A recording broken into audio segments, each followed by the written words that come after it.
Hello guys, তো আগের ব্লগে তো দেখালাম আমার জন্মদিনে কি কি আমার মা আইটেম করেছিল, মানে খাওয়ার করেছিল।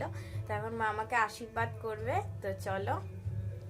এই যে আমার মা, তো এখন এই যে আশীর্বাদ করবে, চলো।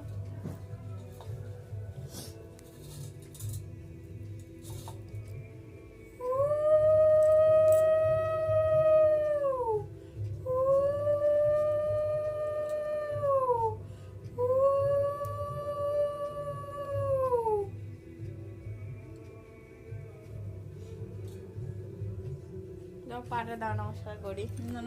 না, দাও দাও দাও, পাটা দাও।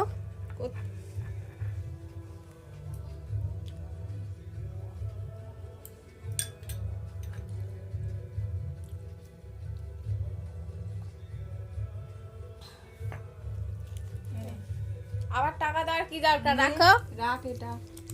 তো গাইস, এখন তো আমারই বাজার, জন্মদিন হলে সবারই এখন বাজার থাকে। তো চলো, টাটা।